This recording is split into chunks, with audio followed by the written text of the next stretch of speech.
किसानों के साथ जो सरकार ने बदसलूकी और ज्यादती की है, मैं उसकी निंदा करता हूँ। पंजाब से जो आ रहे थे पीसफुली, जिनको पंजाब ने आने दिया, उनको हरियाणा सरकार ने क्यों रोका? वो हरियाणा की जमीन पे तो थे नहीं, नेशनल हाईवे पे थे, जिस पे चलना उनका अधिकार है। लेकिन मेरी समझ में नहीं आ रहा सरकार की जेब से क्या जाता है एमएसपी लागू करने में। वो सिर्फ किसानों को तंग करने के लिए, और अभी जो उनके ऊपर ये टीयर गैस शेलिंग हो रही है, उसमें कोई मर भी सकता है, और उनके ऊपर केमिकल छिड़का जा रहा है, क्या क्या किया जा रहा है, ये तो कभी सुना नहीं था कि आज़ाद देश में ऐसा भी होता है।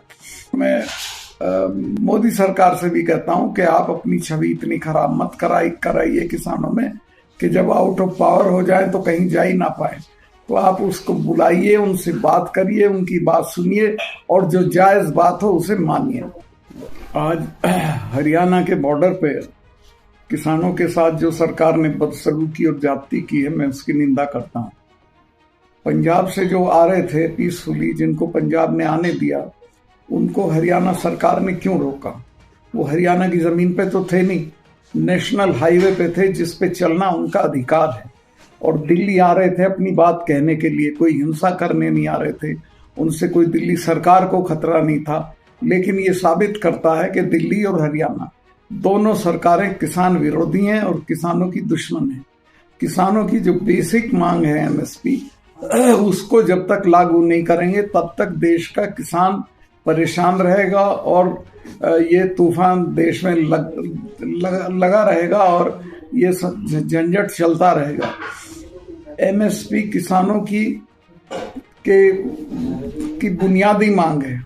अगर एमएसपी नहीं होगी तो किसान बर्बाद हो जाएंगे। और सरकार ने खुद वादा किया था, चुनाव में किया था, इसके बाद जब 2 काले कानून वापस लिए तब किया था कि हम एमएसपी लागू करेंगे। लेकिन मेरी समझ में नहीं आ रहा सरकार की जेब से क्या जाता है एमएसपी लागू करने में। वो सिर्फ किसानों को तंग करने के लिए, और अभी जो उनके ऊपर ये टीयर गैस शेलिंग हो रही है, उसमें कोई मर भी सकता है, और उनके ऊपर केमिकल छिड़का जा रहा है, क्या क्या किया जा रहा है, ये तो कभी सुना नहीं था कि आज़ाद देश में ऐसा भी होता है। मैं इसकी घोर निंदा करता हूं, और मैं मोदी सरकार से भी कहता हूं कि आप अपनी छवि इतनी खराब मत कराइए किसानों में कि जब आउट ऑफ पावर हो जाए तो कहीं जा ही ना पाए।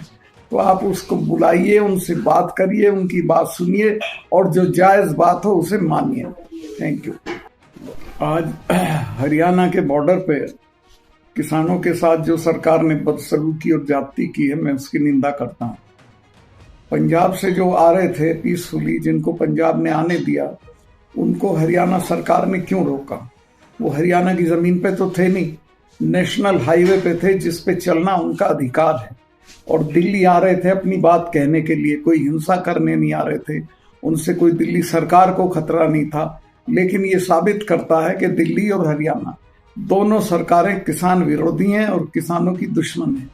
किसानों की जो बेसिक मांग है एमएसपी, उसको जब तक लागू नहीं करेंगे तब तक देश का किसान परेशान रहेगा, और ये तूफान देश में लगा रहेगा, और ये झंझट चलता रहेगा। एमएसपी किसानों की बुनियादी मांग है। अगर एमएसपी नहीं होगी तो किसान बर्बाद हो जाएंगे।